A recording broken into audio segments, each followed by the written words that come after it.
morning, everyone. How's everybody doing? Yay. Excited to kick off Advertising Week, right? So welcome to the Ad Shapers stage. I'm Ramona Balunas. I'm going to be your MC for today's track, which is all about collaboration models, it's brought to you by Quad, as you saw with Colorful Engineering, a first-time sponsor here at Ad Week. So today's first session is going to be about collaboration among new world brands. And when we think about that, we're looking at D2C, and D2C has been a lot of buzz lately. We've seen a lot of brands emerging over the past couple of years. But what happens when their online growth starts to stall?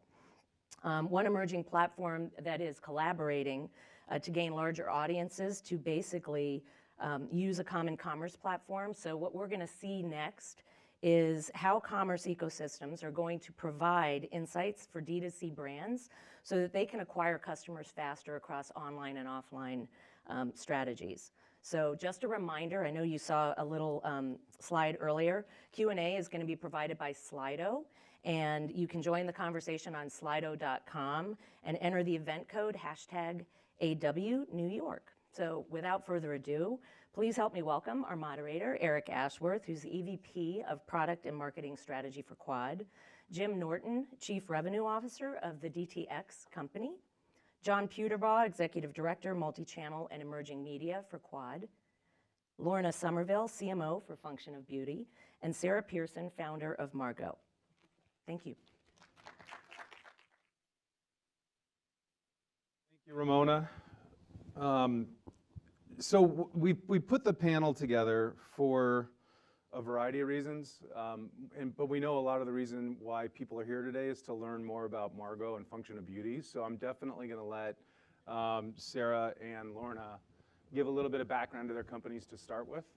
And then we're going to spend more time around just the D2C ecosphere that's happening right now, from startups that you're going to hear a ton about today at Ad Week. It seems like every conference is riddled with new D2C companies. But the important thing that we're working on is how can they mature quicker, and how can they take the great work that they've done to date and expand that as quickly as possible. And that's why I'm joined on stage today with Jim and John as well. Jim works with DTX, which we'll learn more about, which is a great company that Quad's deeply involved with. And then John Puterbaugh, who's been around since the days of audio getting started, and has really been a cross-media. No, like audio, like way back audio. Yeah. So with that, I'm going to go ahead and jump into it. So Lorna, why don't you've got a great background. The thing I love about Lorna and Sarah and combining them is we've got sort of a classic trained CPG person on the board with us today, but we've also got the hardcore startup. So I'd really love you guys to talk a little bit about your backgrounds as well as what you're doing today for your current companies. Sure. So I started my career at Coca-Cola in South Africa, actually, and then held varying different roles for them in South Africa, across Africa and Eurasia, and then finally moved over to the US to join their global team. In the middle of that, I did a stint at Unilever for a year, so I really have done the traditional CPG thing. At Coke, I had the opportunity to leave the main organization and go to a startup with Training Wheels, which was a company that Coke had acquired. So it still ran separately, but I still had the ability to call the mothership for help. So that was Zico Coconut Water. I did that for 3 years. And then had the opportunity to come to New York to run marketing for men's personal care company called Harry's. Did that for a little under 3 years, and now I'm at Function of Beauty. Function of Beauty is the most startup that I have been at yet. There's no mothership to call for help. It's exciting because it's truly a digital-first company. It just can't exist in retail. So the proposition is, as women primarily, you're forced to trade off. So if you want shine and volume and color protection, you can't get all three of those things in one product in traditional retail. So what we do is we formulate a product for your specific hair goals, for your hair type, and then we let you pick the color and the fragrance for it. So it's really customized for every single individual. We can do 54 trillion possible combinations. We've done 2 million to date, and so every single formulation is made to order and shipped directly to you. So I oversee marketing for that team. That sounds like a really simple manufacturing structure. How many different combinations? 54 trillion. Oh my God. Yeah, I don't even know how many zeros it is. Sarah, can you give some background of what you're up to? Sure. So my name is Sarah Pearson. I'm one of the co-founders behind Margot. We're a women's luxury footwear brand based here in New York. Because Margot is the only real job I've ever had, I'll tell you more about Margot than about me. But my co-founder, Alexa, and I started the business right out of college, sort of frustrated by short experiences we had in the corporate world. Doing that shoe shuffle that so many women do, where you wear your comfortable shoes to get you where you're going, and then you change into your heels or your pretty shoes when you arrive. And it felt like that was kind of outdated and antiquated, and we wondered why couldn't we have a single pair of shoes that kind of carries us out the door in the morning and brings us home at the end of the day. And so we launched Margot with the mission of making dress footwear more comfortable and luxury footwear more inclusive. And so on the inclusive note, we are a size inclusive brand, so we carry sizes 2.5 to 14 in 3 widths, narrow, medium, and wide. And then we also have a made-to-measure business as well, so we can accommodate customers who have special fit needs. And then on the price side of things, we are direct-to-consumer. So we offer customers incredible quality, manufacturing at a facility in Spain that makes shoes for Charlotte Olympia, Carolina Herrera. So really beautiful quality at a great price. And then also inclusive in that, we want luxury, brands and footwear especially to be more warm and welcoming than traditional brands. So everything that we do, whether it's online or offline, is really centered around a customer-centric approach and kind of taking a very personal and warm approach to speaking to our customers, helping them through kind of the fitting process, and then after the fact marketing to them. Thanks much. And so, Jim, what's DTX up to in helping companies like Margot and Function of Beauty be successful? Thanks for having us, Eric, as always.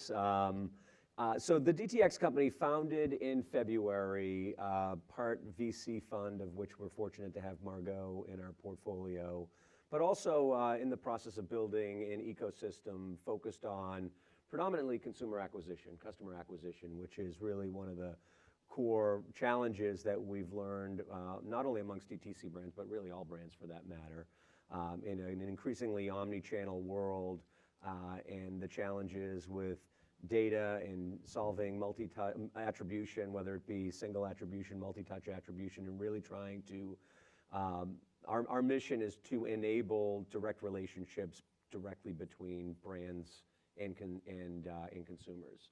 So when we're working with DTC brands like Function of Beauty, Margot, and others, what we're in the process of doing right now is really testing multiple channels, of which print is one, hence our partnership with Quad, and really beginning to understand where in the marketing funnel specific mediums work best, applying data and science behind the strategy around what's the right mix of media for brands, and then more importantly, giving consumers an opportunity to discover new brands. And so as much as we're focused on the business-to-business side of it, there's a huge element where we're trying to build a platform of discovery. And when we found that there's this real demand amongst consumers, that there's so many innovative and new brands on the market right now, and that feeling of discovery and being that first mover in your social circle is very satisfying to consumers. So how can we build a platform that enables that? And what's the makeup of DTX? Because it's a new company, so it is, yeah. Can you walk us through how it was put together? We're 20 people in a garage in Soho, literally. Yeah, Can't do a startup without being in a garage, right? So we happen to find one in Soho. But so Tim Armstrong founded the company in February, and many of you may know Tim from his former role as CEO of AOL Oath Verizon, and then prior to that at Google. And so we are, our focus right now is really on the engineering and tech side of the business, and how can we build an eng stack that will enable, like I said, that understanding that consumer to brand relationship. Right. And John, your deep background both at Quad and on the, I would call it new MarTech side of things. Can you kind of walk through what you've done historically, and now that you're working with DTX on a daily, weekly basis, can you kind of walk through kind of your evolution? Because it's an interesting corollary to how cross-channel media has evolved. Sure. So I'll give some context to this voice thing, because it sounded a little out of scope there. But the early on in the gaming stuff, when all the gaming platforms were coming on, I had a mobile agency that we started in March of 2000. And so when Xbox and PlayStation were launching their online features, you couldn't talk to one another. And everyone thought it was crazy to want to talk online while you're gaming, because you would either text and it would be a mouse or so forth. But it turns out you can't trash talk people while you're playing basketball or soccer, so you have to do two-way voice. And so voice makes gaming media, more interactive and more social. Similarly, did a lot of work with the telcos to be able to allow you to talk to objects, talk to your house, and predecessors to like Siri and Alexa. So how this translates into what we're talking about is mobile really is at the intersection of performance and brand advertising at offline and online.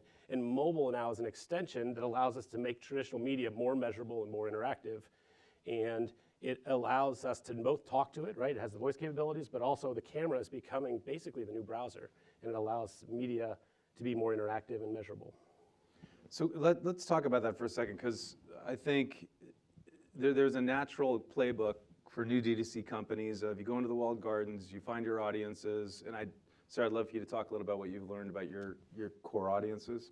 But as those walled gardens get either overly penetrated by similar products or the cost of acquisition starts to grow, how do you start looking at non-walled garden? Because it's obviously step A in a lot of these, but at some point in time, your customer acquisition cost starts to increase because you've gathered all the low-hanging fruit, and you've got to start looking to other areas to both get new customers, but also retain your currents. So because you guys have different approaches, I think. I'd love to hear, Sarah, first from you. How do you go about, when is the metric of the walled garden? I need more than the walled gardens to find my customers. Absolutely. So at first about who our customer is. Our customer, we call them mothers and daughters. So we have a customer who looks very much like me, 25 to 35, living in a city, is on the go. So she is really attracted to the product because it's simple, it's comfortable, it's versatile, and she can really wear it all day long. And it's a great price point too.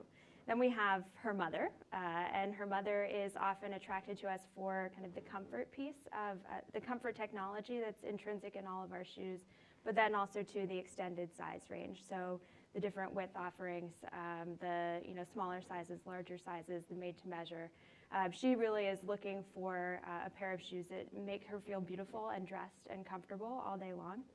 And she's often converting to us from higher priced brands. So we often are replacing designer labels that are 2, 3, 4 times the price in her closet. So in that way, we have to find those two different customers in different places often, speak to them with different messages, market to them with different images. We are still pretty early on. So most of our spend is going to walled gardens like Instagram, Facebook, Google AdWords. And that's because there is still low-hanging fruit in both of the demographics that I was talking about there. But as we look ahead to 2020 and the years following, we know that our customer acquisition cost will start to increase. Right now we're in that phase where we are getting smarter about how we market on Instagram and Facebook. So our customer acquisition cost is actually decreasing because we know now what material performs better, what messages perform better. But I think for us, as we think about direct mail in particular, what we are really interested in is how you can more effectively bridge online and offline in kind of unconventional ways, and using direct mail to drive traffic to our retail stores. So retail is becoming a bigger component of our business.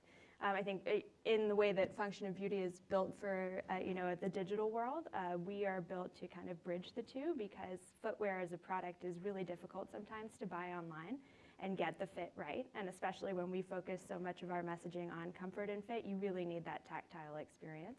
So we're following right now our online data, opening up a few select stores around the country. So we have 2 stores in New York, one in the West Village, one inside of Bloomingdale's on 59th Street. We're opening in Georgetown in October, and then hopefully next year we'll open in San Francisco as well. So right now, actually, we're prepping to run a test in Georgetown of how we can use a mailing to both new and existing customers to drive people into the store so they can have that kind of premier Margot experience at the Georgetown store. What was the threshold for you guys to say it's now time to deal with physical realities, right? To get the brand in front of people? Like, what was that metric that got hit that you said, okay, it's time for a store? We knew that it was going to have to be part of the equation from day one. Right. And that was never our intention, but as soon as we launched and got a bit of press, we immediately had customers writing in saying, can we come to your office and try on the shoes? Because that was in the days when Bonobos had a rack of pants in the lobby of their office building, and we were in a WeWork at the time, and like a windowless 2-person closet in Soho, and we didn't have a space for customers to come and try on the shoes, much less store any pairs of shoes in our office. So we quickly had to turn it into, found an office space that allowed us to have a showroom component, and then began testing pop-ups so that we could get our retail training wheels, figure out what retail looked like for our brand. And then when we felt really confident, which was last year in the summer, we took the leap and found a more permanent space on Bleecker Street in New York. Cool. And you have to promise that if you guys ever get to the point of an IPO, you handle it better than the WeWork folks have. that hasn't gone That's so a well. first-class problem to have. Yeah, that's very true. That's a first-class problem. Lorna, you mentioned something that spiked for this was, or for me, was when you mentioned that you can never do retail. So retail's got to change. We all know that. What would have to change in retail to make it relevant for function of beauty? Like when you transition from, like we've all bought things, they've been prescribed for us. You will eat these chips, you will buy that cereal, this deodorant works well for you, versus us prescribing what you want, which is really what you guys are. Yeah. So what's got to change to make retail relevant? I think if we had, our proposition would probably have to change in some form. We couldn't offer 54 trillion possible combinations just from a pure physical space perspective. We could do it in a very limited scale. So we invite people to our lab and we can custom create their formulations in our lab. It's just very small and very slow and very kind of high touch. Right. I think for us to ever go into physical retail, we'd have to essentially limit the number of possible combinations, which is pretty core to our proposition today. So you don't see a soda fountain thing for your guys' product where you can self-prescribe that way? You're not, like honestly, you're not seeing that? It's just too many ingredients? I think for where we are right now, there's I think a component where you're putting something on your body like that. There's a stability as well. You want to make sure that the products are not going to separate when they've been on your shelf for a couple weeks. So, I mean, there's definitely possible. And we have a really interesting ethos at the company. Our founders are ex-MIT, and then after MIT, one of them went off to join the Navy, was literally a nuclear engineer, and has hired a lot of ex-Navy team members in our operations component of the business, and they love to talk about how they love to fail, because if they're failing, it means they're trying new things and they're figuring it out. And I think it's part of the business that's really special is that they didn't hire ex-hair care people to figure this out. They took nuclear engineers to figure it out. And it is that like diversity of thought and that different approach which has enabled us to do something that's really different. Yeah, that's interesting. So, Sarah, if I can go back to you just for 1 second. As you open up retail, very different marketing agenda in front of that. How are you looking at the way that you're marketing the brand differently than if you're just doing the online piece like that? Because that's where it starts to blend. For me, that's that threshold of being a true D2C online company to something that becomes more mature. It's a stair step, for instance. And walk us through how you're starting to change your marketing strategy as you open stores. We are absolutely still learning, what works in the kind of online, offline world. I think the one thing that we've been most surprised by is, the blurred lines between the two. And so what we have been finding in the last, year since we've opened these stores in New York, is that customers often interact with online ads that we're doing, and that's where the initial brand discovery happens. And then, if they're the customer that needs that tactile experience, they then seek us out offline, and they'll make that first purchase offline, or they'll at least try on the product and find their fit offline. And then they'll come back, and the holy grail is to get them to then repurchase and reorder online.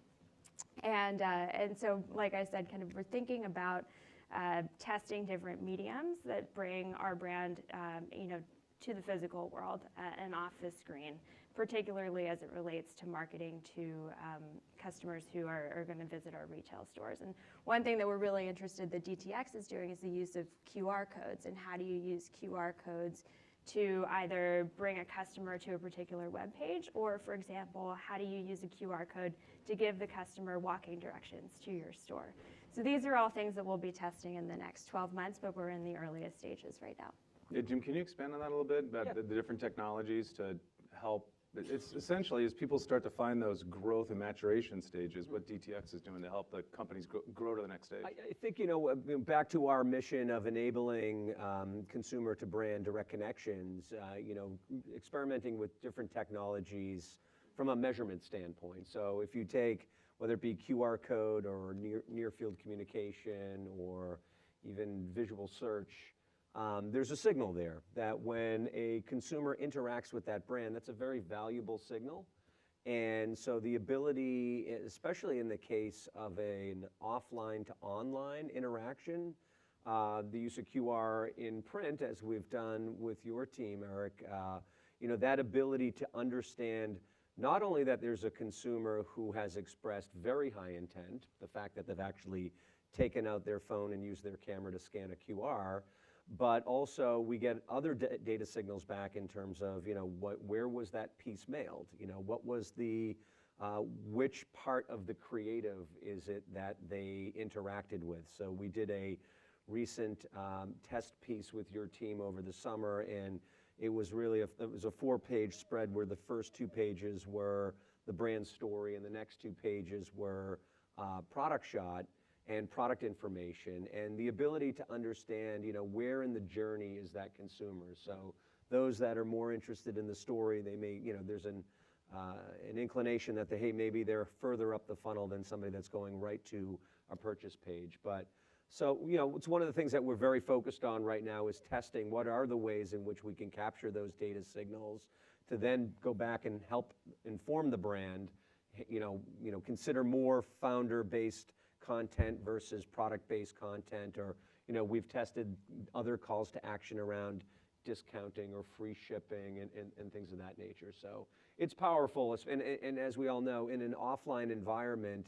getting those digital signals is very, very difficult to do.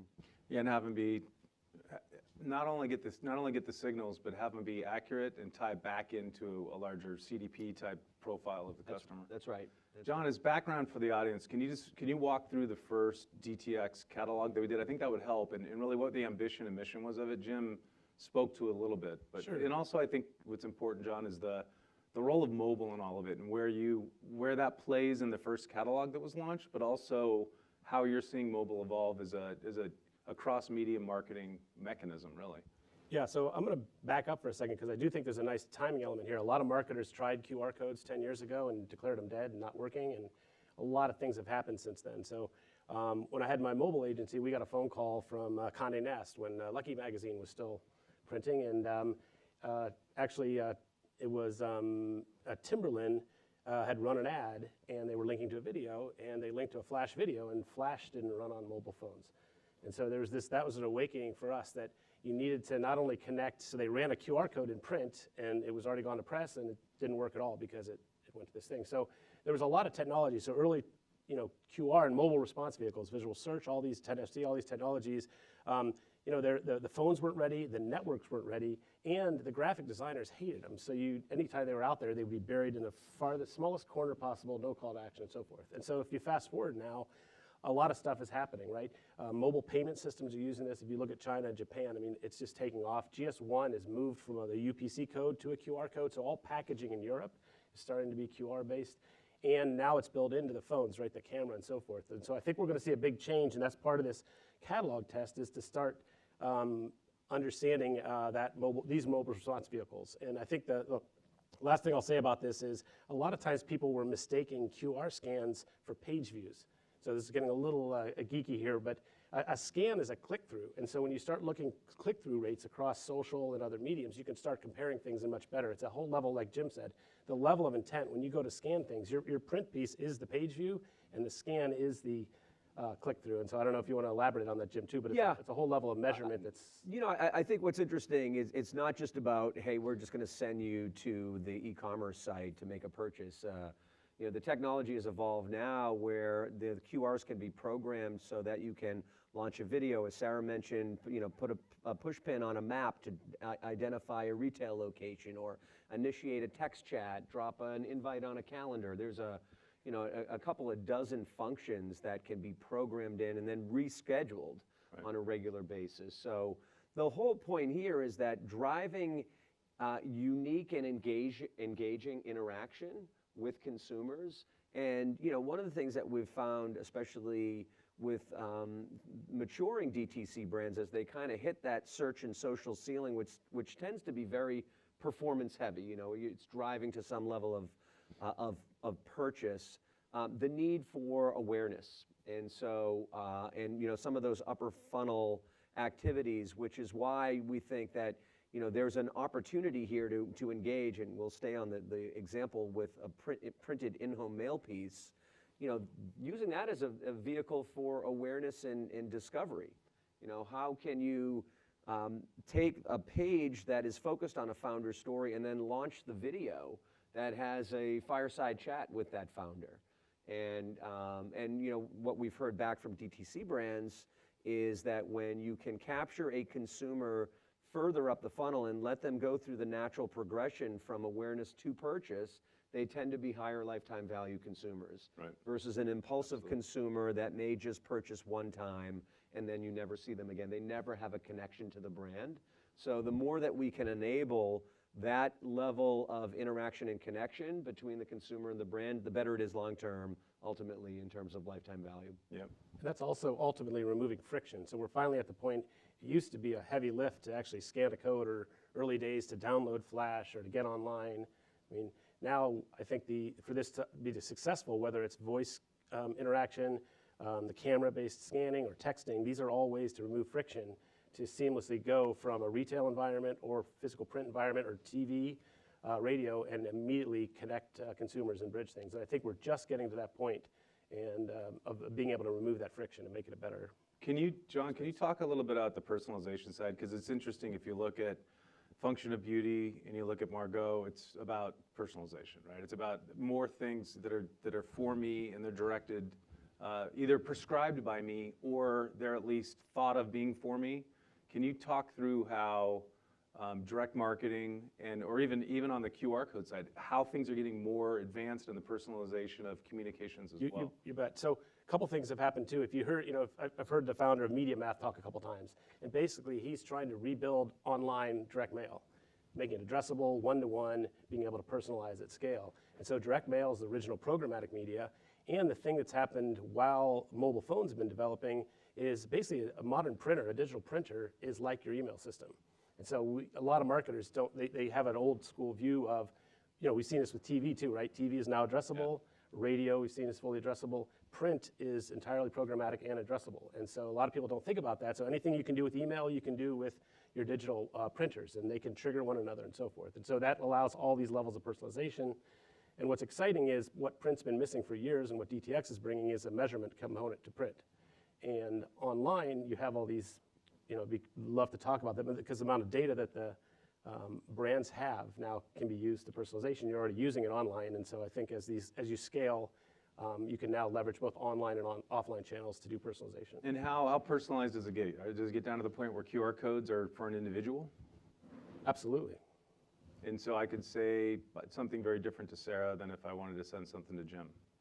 Absolutely, and when you scan it, you can transmit all sorts of information, shoe sizes, all your online behavioral intents, all those can be matched. I mean, there's just ways to connect the dots. And so I think a lot of when you're playing in the world of walled gardens, right? Online you have the walled gardens we talked about, but offline you have one big walled garden, the USPS.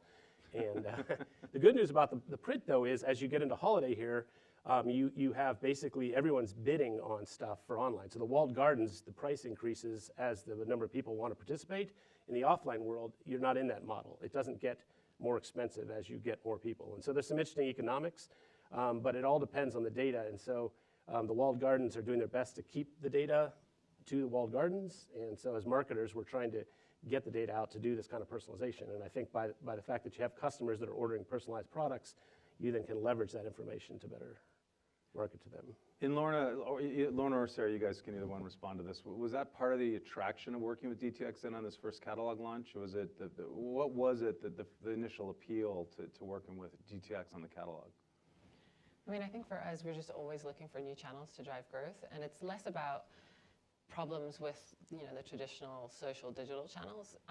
I've had especially at Harry's, we used to find just when we felt like we had plateaued in a channel, we would launch new creative and it would like shoot up again. And so I personally just have a little bit more of a philosophy of like, you just need new creative if you're starting to plateau. But what's exciting and what we are always hungry for is just an incremental channel to add into the mix. And so we just have a constant approach of testing new channels. And so we're always excited to work with new partners in that respect. Okay. And for us, we are intrigued by direct mail. We've had a number of friends, peers, brands marketing to similar customers have a lot of success in this space. But there's a pretty high entry cost to this marketing medium when you're working on your own and you're doing kind of a dedicated mailing to your brand, whether it's a catalog or a postcard. And so for us, it was a kind of low risk, low cost way to test direct mail, maybe get some initial learnings about where and who and how we would do it then on our own terms. And that was a lot, Jim, the initial thoughts behind DDX was to allow access to multiple brands to a similar demographic via a catalog or other tools. Yeah, that catalog we did over the summer, it was curated with brands that we felt could be attractive to a set of consumers. So, there was working closely with John, identifying households that we thought would find. And again, back to this whole platform of discovery, how do we pull together a curated set of brands? The other element that is super important that we've found with DTC brands in general is that, many of these brands have been built on the coasts. And so if you think, the proliferation of DTC brands, especially here in New York, you don't have to walk too far in Soho to see, these emerging brands. And then, obviously on the West Coast in LA and San Francisco, and there's this big miss in the middle of the country. So that unless these brands show up in the social feed of a consumer, there's a big miss, not only for the brands, but also for consumers. So, we're very bullish on second-tier cities. We call them growth engine markets, and these are cities where disposable income is on the rise and retail opportunity is on the decline. Physical retail opportunity with store closings and mall reduction, and so how can we look at mediums that we can target into specific geographies and get these brands in front of those consumers? So give us a little bit of, can you at least give us a peek about what you guys are thinking about doing in those, the growth engine markets? Yeah, I mean, we're also very bullish on, physical and experiences, so events and physical experiences where we're testing a number of things. The remainder of this year, we'll be doing an event in mid-November in Soho. We're calling it Direct Day Friday, which is really a day that's meant to celebrate direct-to-consumer brands and gets out ahead of Black Friday.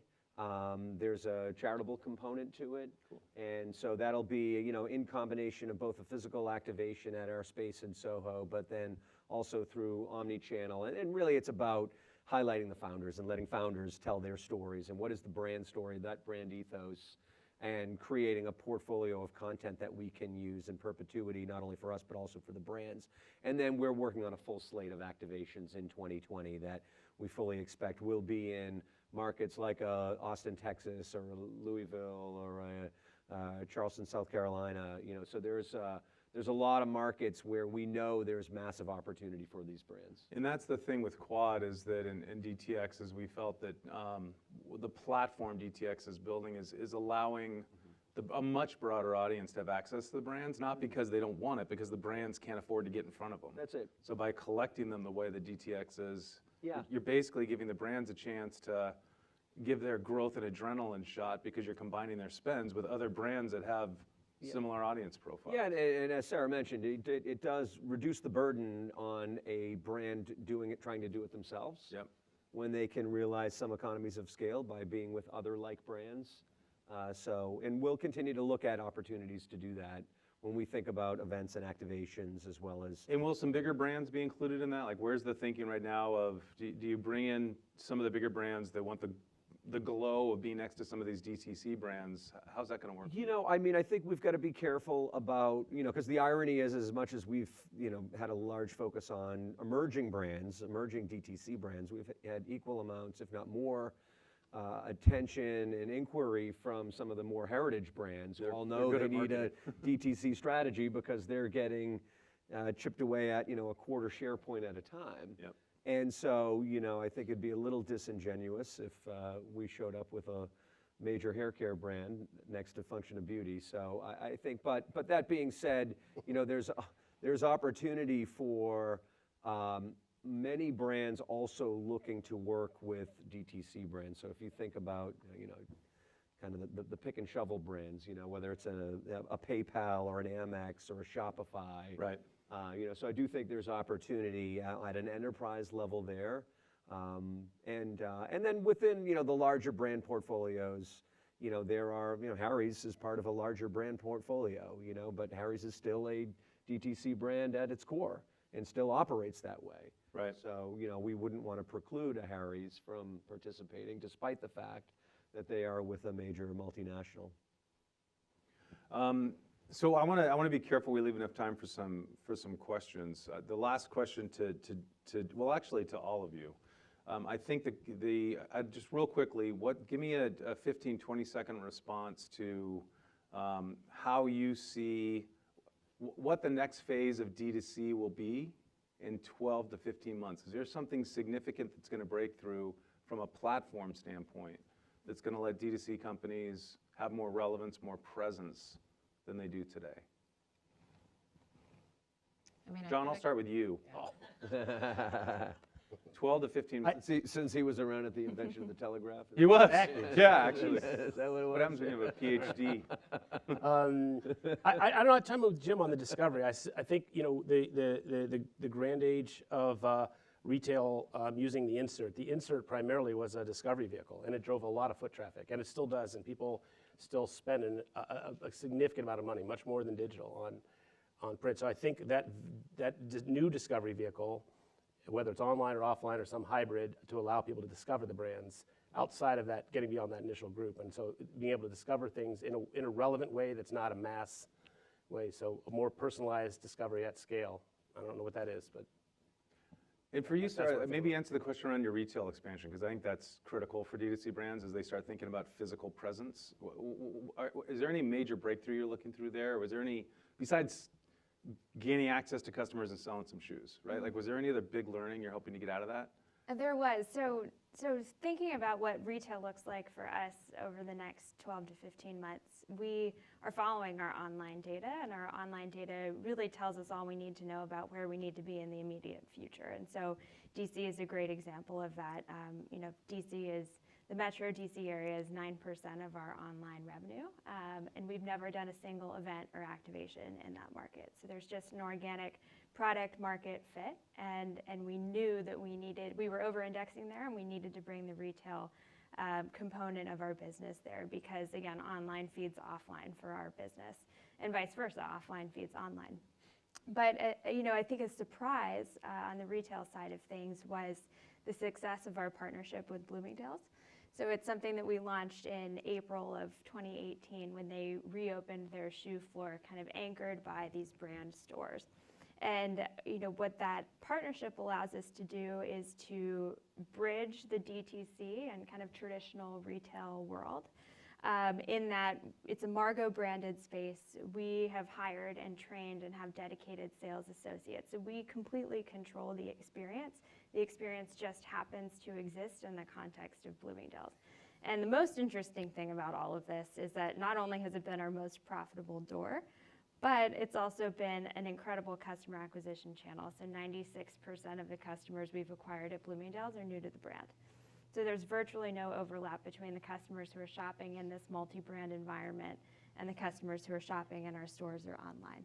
So we're really bullish on kind of that approach to retail and multi-brand retail, and are looking for opportunities to extend our presence there.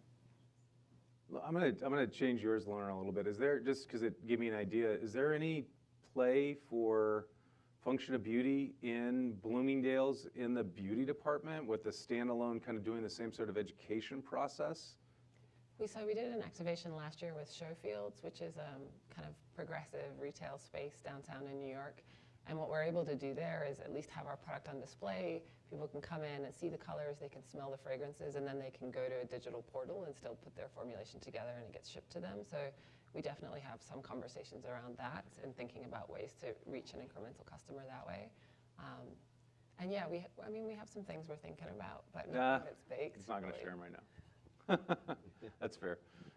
I'll just say, back to your original question about, when we think about direct-to-consumer over the next several years and more, the number one thing for all brands, and it's not just DTC brands, it's about consumer data. And one, how do you capture it, understand it? More importantly, how do you activate on it? The proliferation of these walled garden brands, and it's a very closed ecosystem where the data does not flow as freely back to the brands. We have a real ethos amongst the DTX company about any data that we any data signals we see, they go right back to the brand. And those, whether a purchase is made or not. Right.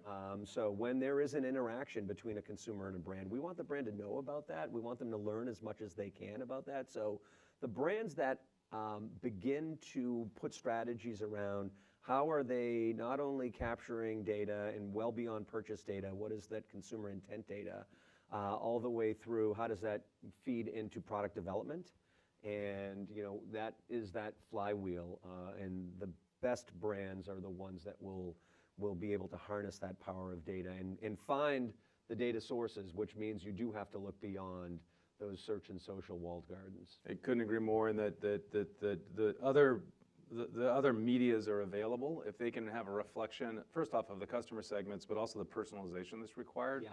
That's happened. Yeah. So the ability now of the more advantageous D2C brands is how quickly can they get out of the walled gardens, get into other environments where their customers or their hopeful customers are engaging, shopping, and acting. And then to your point, how can we collect that information on an opt-in basis?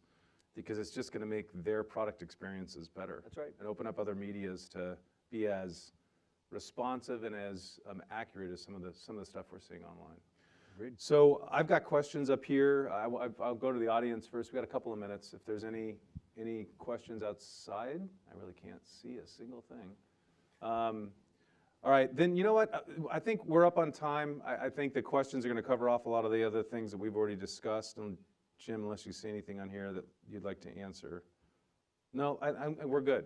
I'm going to end it now. Thank you everyone very much. Jim, Lorna, Sarah, John, thank you so much for attending today. Really appreciate the conversation. Always love talking about Quad and DTX. And with that, Ramona, we're going to turn it back over to you, I think. Yep. Thank you, everyone. Let's give the panel a round of applause. So just want to thank everybody for joining the Ad Shapers stage for Collaborations Models brought to you by Quad. Just one housekeeping note. If you are interested, have a scoop of ice cream on Quad outside the building from 2 to 5. It's going to be 90 degrees today, so I think it's a good day for ice cream. So hope to see you there and hope to see you at the rest of the sessions today. Thank you.